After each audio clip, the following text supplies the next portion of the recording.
তাদেরকে স্বাগত জানাই। মাননীয় প্রধানমন্ত্রী তাদের এই প্রস্তাবকে অভিনন্দন জানিয়েছেন এবং তাদের এই প্রস্তাবের প্রেক্ষিতে মাননীয় প্রধানমন্ত্রী তাদের সাথে আলোচনা করার জন্য আমাকে মানে আইনমন্ত্রীকে এবং শিক্ষামন্ত্রী জনাব মহিবুল হাসান চৌধুরী এমপি তাকে দায়িত্ব দিয়েছেন। আমরা তাদের সাথে বসবো এবং আমরা এটাও বলতে চাই যে তারা যখনই বসতে রাজি হবে, এটা যদি আজকে হয় আজকেই আমরা বসতে রাজি আছি।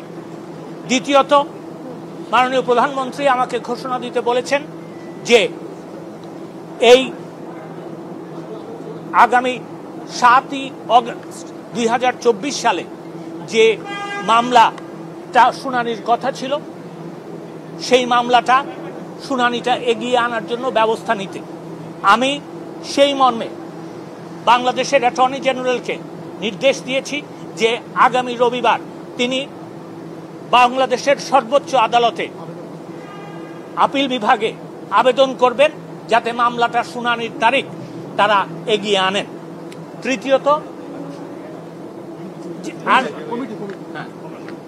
তৃতীয়ত হচ্ছে যে আপনারা জানেন যে গতকালকে মাননীয় প্রধানমন্ত্রী তার ভাষণে বিচার বিভাগীয় তদন্ত কমিটির কথা ঘোষণা দিয়েছিলেন। সেই প্রেক্ষিতে আমরা একজন বিজ্ঞ বিচারপতি হাইকোর্ট বিভাগের বিচারপতি জনাব খন্দকার দিলরুজ্জামানের কে এই কমিটির জুডিশিয়াল বিচার বিভাগীয় তদন্তের দায়িত্ব দেওয়ার জন্য কমিটি তৈরি করেছি। আর চতুর্থটা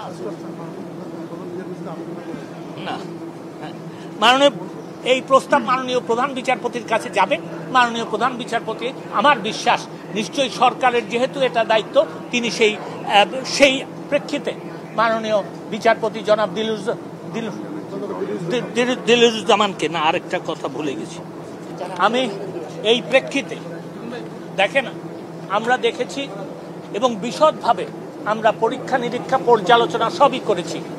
দেখা যায় যে যারা কোমলমতি কোটা বিরোধী আন্দোলন করছেন যে শিক্ষার্থীরা তাদের কিন্তু এই কটা দাবি ছিল এবং যেহেতু সরকার তাদের দিক বিবেচনা করে এই দাবিগুলিতে রাজি হয়েছেন, আমার মনে হয় আজকের থেকে আন্দোলন করার আর কোনো প্রয়োজন নাই। আমি সেই কারণে তাদেরকে আহ্বান জানাচ্ছি, অনুরোধ করছি, একজন পিতৃতুল্য নাগরিক হিসাবে আমি তাদেরকে অনুরোধ করছি যে তারা যেন এই সহিংসতা বন্ধ করে এবং এই আন্দোলন প্রত্যাহার বা স্থগিত করে। আমি এইটুকু বলতে চাই। আপনাদের জন্য কোনো প্রশ্ন থাকে আমি নিতে রাজি আছি। আজকে তারা প্রস্তাব দিয়েছে তারা আলোচনা করতে রাজি আছে। আজকে আমরা রাজি হয়েছি। এটা দেরি কোথায় হলো আপনি আমাকে বলে দেন। সরকার কি আদর্শিকভাবে কোটা সংস্কারের পক্ষে যাচ্ছে কি যাচ্ছে না? আমি পরিষ্কারভাবে একটা কথা বলতে চাই। আমি এর আগেও বলেছি, আমি এখনো বলছি, মামলাটা আদালতে আছে, তাও সর্বোচ্চ আদালতে। আমরা অবশ্যই যখন এই আদালতে আপনার মামলার শুনানি শুরু হবে সরকার পক্ষ একটা প্রস্তাব এই কোটার ব্যাপারে দিবে এবং আমার মনে হয় যে আমরা যেহেতু সংস্কারের পক্ষে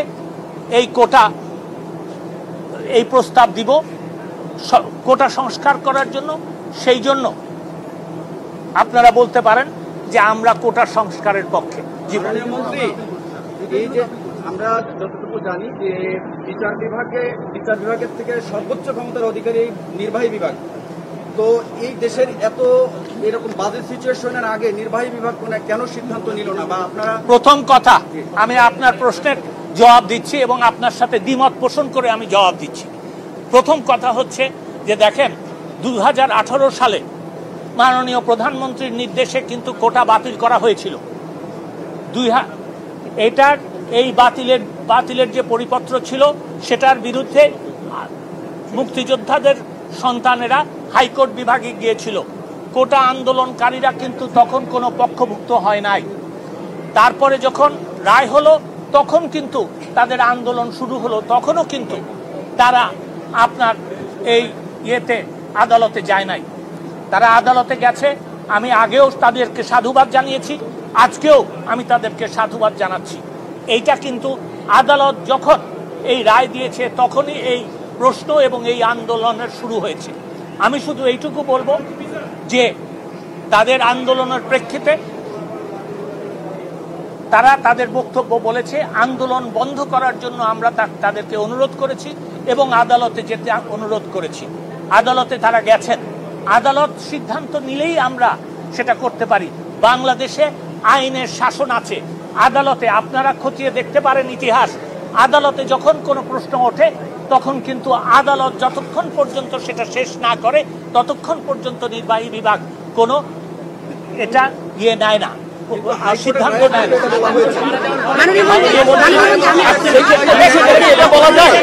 এটা বলা যায় যে আপনারা আন্দোলনকারীদের কোটা সংস্কার সহ অন্যান্য যে সকল তাদের প্রস্তাব রয়েছে সেই প্রস্তাবের সাথে একমত হয়ে আমরা অবশ্যই সংস্কারের ব্যাপারে নীতিগতভাবে ঐক্যমত পোষণ করি। ধন্যবাদ।